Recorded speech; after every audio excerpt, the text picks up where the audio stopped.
برے لوگوں کی دوستی کا انجام، برے لوگوں کے ساتھ اٹھک بیٹھک کرنا، ان سے دوستی کرنا، یاری کرنا، یہ اللہ تعالیٰ کے غضب کو بلانے کی ایک وجہ اور سبب ہو سکتا ہے۔ اللہ تعالیٰ قرآن مجید میں ارشاد فرماتا ہے، یا لیتنی لم اتخذ فلانا خلیلا۔ اللہ قرآن میں فرماتا ہے بندہ جب اللہ کے عذاب کو دیکھے گا، اللہ کے غضب کو دیکھے گا تو یہ کہے گا، یا لیتنی لم اتخذ فلانا خلیلا، اے کاش کہ میں اسے اپنا دوست نہ بناتا، اسے اپنا یار نہ بناتا۔ دنیا میں ہم سمجھتے ہیں کہ یہ میرا بڑا ساتھی ہے۔ کبھی ایسا ہوتا ہے کہ ہمارے دوست نماز کا وقت ہے تو ہمیں نماز سے روکتے ہیں، علم دین کے حصول سے روکتے ہیں، گناہوں کی طرف مائل کر دیتے ہیں۔ تو اللہ تعالیٰ نے ایسے دوستوں کا ذکر فرمایا، لم اتخذ فلانا خلیلا۔ جب انسان جہنم کے عذاب کو دیکھے گا تو وہ بے ساختہ پکارے گا، کاش کہ میں اس بدکار کو اپنا دوست نہ بناتا۔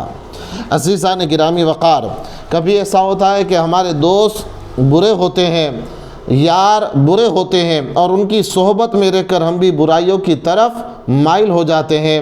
نتیجہ یہ نکلتا ہے کہ اللہ کے غضب کا ہم شکار ہوتے ہیں۔ اب بروں کی صحبت کا نتیجہ کیا ہے؟ تو روایت سماعت کریں، شعب الایمان جلد نمبر 7 صفحہ نمبر 53 میں یہ روایت موجود ہے۔ ابن عطا بیان کرتے ہیں کہ اللہ تعالیٰ نے حضرت یوشع بن نون کی طرف وحی کی کہ میں تمہاری قوم میں سے 1,40,000 نیک لوگوں کو ہلاک کرنے والا ہوں۔ اللہ اکبر۔ اللہ تعالیٰ نے کیا وحی کی کہ آپ کی قوم میں سے 1,40,000 نیک لوگوں کو ہلاک کرنے والا ہوں، اور 60,000 بدکار یعنی برے لوگوں کو ہلاک کروں گا۔ حضرت یوشع نے عرض کی، اے میرے رب، تو بدکاروں کو اگر ہلاک کرتا ہے تو بات سمجھ میں آتی ہے، جو برے ہیں، جو تیرے نافرمان ہیں، گنہگار ہیں، اے اللہ اگر تیرا غضب ان پر آتا ہے تو بات سمجھ میں آتی ہے، لیکن نیک لوگوں کو تو کیوں ہلاک کرے گا؟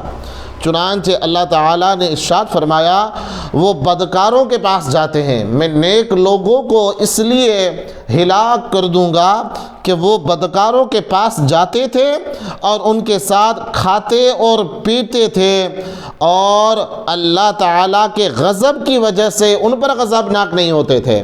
یعنی انہیں اس بات کی پرواہ نہیں تھی کہ یہ بندہ اللہ کا نافرمان ہے، یہ بندہ نماز ترک کرتا ہے، کہیں ایسا نہ ہو کہ اللہ کا عذاب اس پر آ جائے اور اس کی وجہ سے اللہ مجھ سے بھی ناراض ہو جائے۔ انہیں اس بات کی فکر نہیں تھی کہ یہ بندہ زندگی بھر اللہ کی نافرمانی کر رہا ہے، اللہ کی نافرمانی کر رہا ہے، اللہ کو ناراض کر رہا ہے، کہیں اللہ کی ناراضگی کی سبب اس پر عذاب نہ آ جائے اور میں بھی ہلاک نہ ہو جاؤں۔ تو یہ جو بروں کے ساتھ ان کی جو قوم کے جو لوگ تھے، یہ بدکاروں کے ساتھ دوستی کرتے تھے، اٹھک بیٹھک کرتے تھے، اور انہیں اس بات کی کوئی پرواہ نہیں تھی۔ اللہ تعالیٰ نے اس لیے فرمایا، اس کام کی وجہ سے اللہ نے فرمایا کہ میں نیک لوگوں کو بھی ہلاک و برباد کر دوں گا۔ عزیزان گرامی وقار، غور کرنے کا مقام ہے، بروں کی دوستی میں رہ کر، بروں کے ساتھ اٹھک بیٹھک کرنے کی وجہ سے اگر اللہ تعالیٰ نیک لوگوں کو ہلاک فرما دے، وہ اتنا قہار ہے، اتنا جبار ہے، تو آپ اندازہ لگائے جو لوگ زندگی بھر برائی میں مبتلا ہے، گناہوں میں مبتلا ہے، اللہ تعالیٰ کو ناراض کرتے ہیں، گناہوں میں مبتلا، آپ اندازہ کریں ان کا انجام کیا ہوگا۔ اللہ رب العزت کی بارگاہ میں دعا ہے، مولا کریم ہمیں ہر گناہ سے بچنے کی توفیق عطا فرمائے، اور اللہ تعالیٰ ہم سب کو نیک لوگوں کی صحبت میں رہنے کی توفیق عطا فرمائے۔